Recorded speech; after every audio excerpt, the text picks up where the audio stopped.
Ready সবাই যাবো ভাই রেডি ওকে ওকে ভাইয়া প্লিজ ভাই শুরু করলো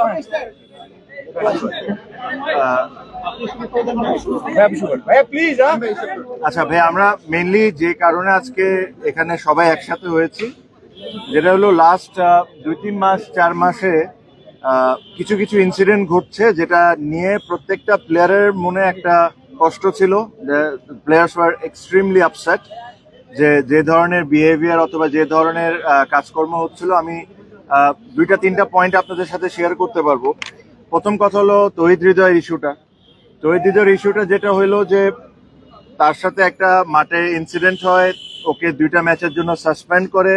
যখন 2টা ম্যাচের জন্য তাকে যখন সাসপেন্ড করে, তখন কিন্তু কোনো প্লেয়ার বা কেউ এটা নিয়ে কোনো কথা বলেন নাই। আম্পায়ার, ম্যাচ রেফারি মিলে তাকে সাসপেন্ড করেছেন। হ্যাঁ, ব্যক্তিগতভাবে আমরা মনে করতে পারি যে ডিসিশনটা ওয়াজ হার্শ, বাট এটা নিয়ে আমরা কিন্তু কেউ কোনো সময় কোনো কথা বলিনি। তার কিছুদিন পর দেখলাম যে 2 ম্যাচ থেকে 1 ম্যাচ করা হইলো, এটা বিসিবির করেছে। তখনও আমরা কোনো ধরনের কোনো কথা বলি নাই। তখন তৌহিদ হৃদয় একটা ম্যাচ সাসপেন্ড ছিল, না খেলে তারপরে সে 2টা ম্যাচ খেললো। সো বেসিকলি ওর যে পানিশমেন্টটা ছিল সে কিন্তু অলরেডি সার্ভ করে নিয়েছে। এখন 2টা ম্যাচ খেলার পর কালকে শুনলাম যে তাকে আবার সাসপেন্ড করছে। এটা কোন রুলে, কোন দিকে, কিভাবে করছে, এটা আমার কাছে জানা নাই। সো এই জিনিস নিয়ে আমরা খুব ওয়ারিড ছিলাম। এটা actually it was very funny. এটা কোনোভাবেই সাসপেন্ড হতে পারে না, বিকজ যে ছেলে অলরেডি সাসপেনশন হয়েছে, তাকে বিসিবি অ্যালাউ করেছে খেলার জন্য 2 ম্যাচ, তাকে আবার আপনি কিভাবে সাসপেন্ড করতে পারেন?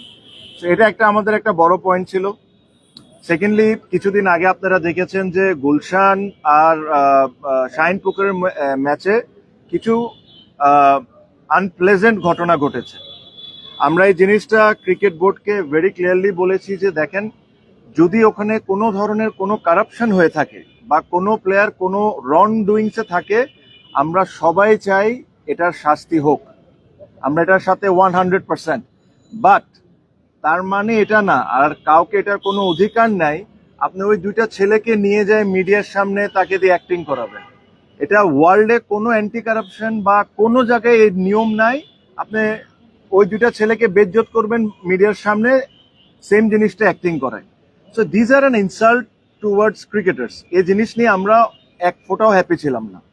সেম জিনিস বিপিএলেও একটা ঘটনা ঘটেছে। 10 জনের নাম লিক হয়েছে বিসিবির ভিতর থেকে, 10 জনের ছবি দিছে বিভিন্ন মিডিয়াতে। এগেইন, ওখান থেকে কেউ যদি দোষী হয়, আমরা